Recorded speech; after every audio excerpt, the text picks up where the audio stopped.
Welcome my lovelies and gorgeous people, welcome back again into another recipes. Join me, let us make this nicely looking jollof rice, Nigerian party jollof rice.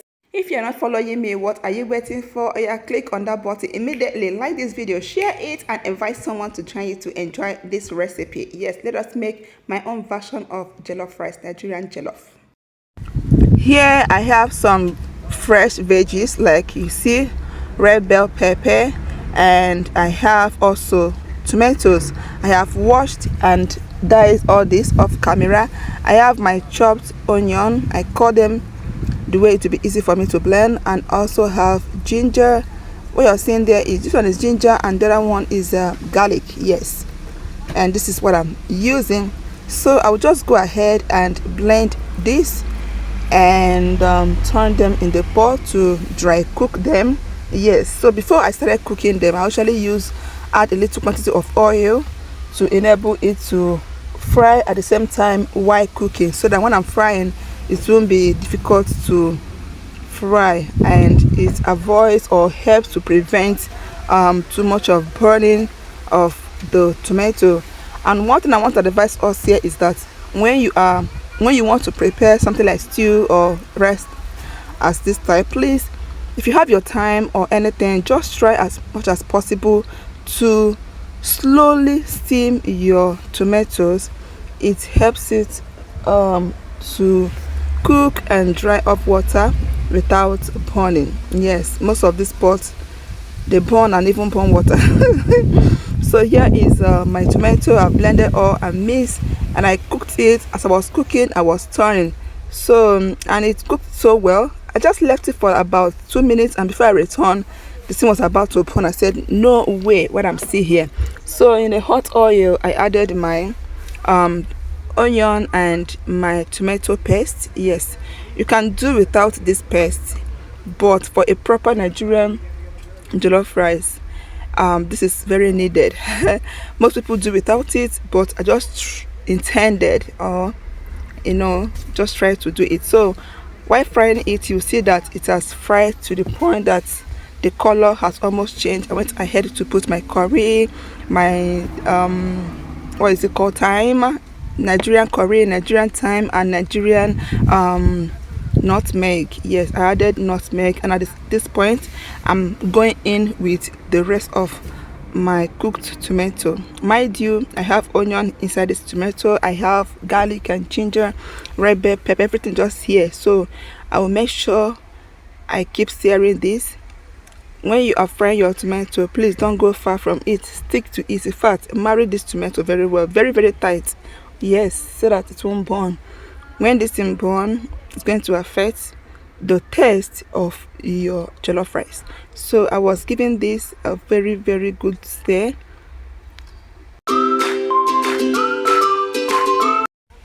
So while frying, continue checking if it is ready. At this point, it is time for me to add up my other Nigerian spices. Like I call it Nigerian jollof rice, so it's going to be all about Nigerian spices in this video. So I'm using these spices you're seeing here.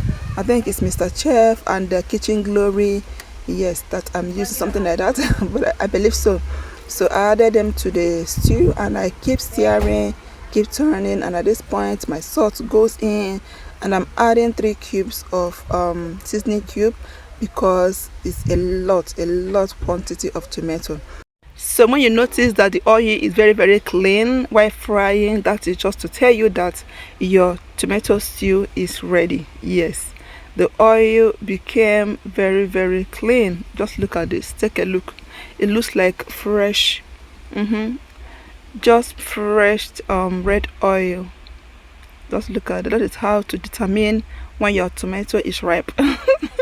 When the tomato is ripe, oh, that is how you get to determine. So at this point I set it aside, and this is the measurement of what I'm cooking. That is my rice.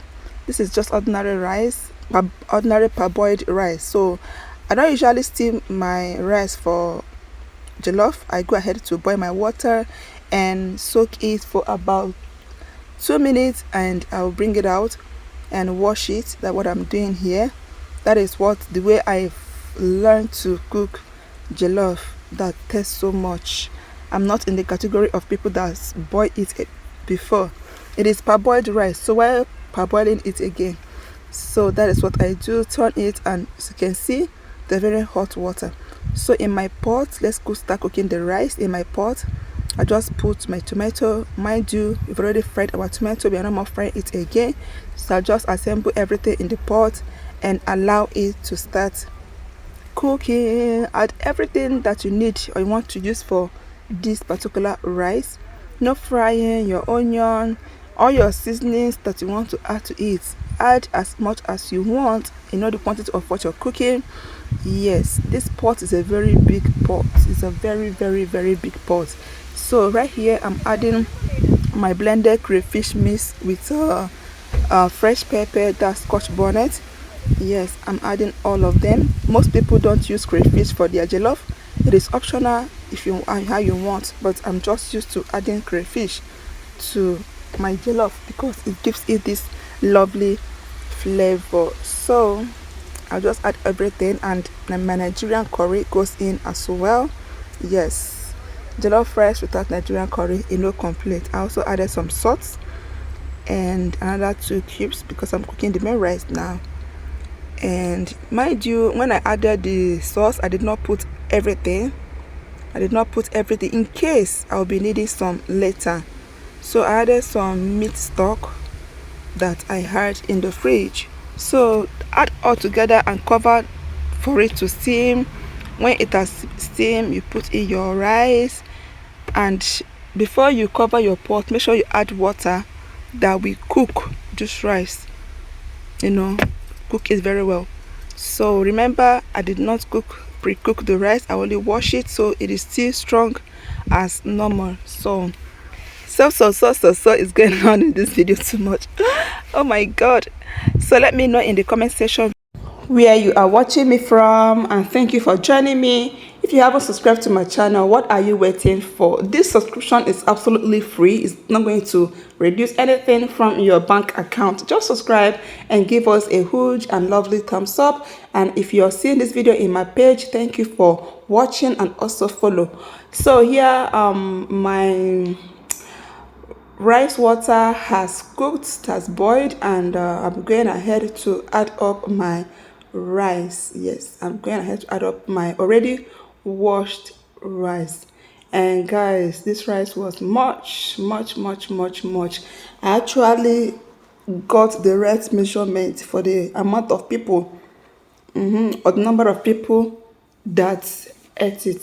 Anyway, so this is me putting everything together and gently combine this very well to make sure that the stew or the sauce or the rice water marinates to every nook and cranny of this pot. Because I don't want anyone to be left unturned, and I don't want any rice to be whitish. Like this stew that I put in this pot was actually very much enough. So I'm trying to change my spoon to use my wooden spoon. That gives me a very lovely feeling. I feel so fulfilled using that particular wood, but the other one is not giving me the vibes. So guys, I don't know how it happened. I was actually filming when I finished turning this rice and I started cooking it. The first check that I did was what you'll be seeing very soon, and after which I also did the final touching where I added some stew. Oh my god, I don't know, that is the irony of filming, like irony of a content creator. Anyways, when we get to the point, I'll let you guys know what really happened.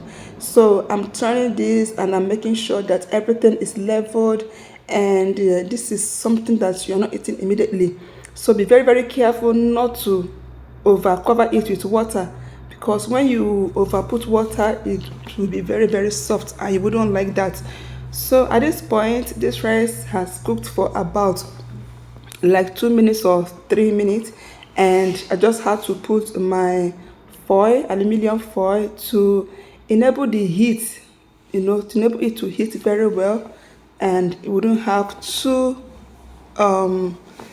ways of cooking. Most of the time, this kind of huge quantity of rice tend to have two different ways. Alright, so here I have my turkey already grilled. Guys, I steamed this first before I grilled it.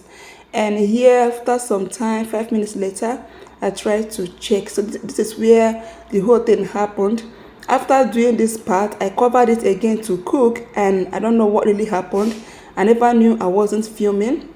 I thought my camera was rolling, but fortunately for me, it wasn't. So at the end of the day, I added some stew to this and some spring onion that I added to this particular part.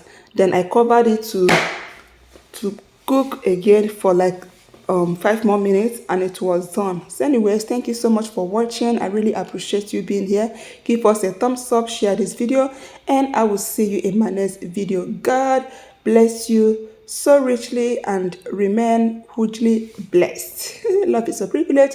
For me to live is Christ, and I will never take life for granted. Bye for now. Enjoy.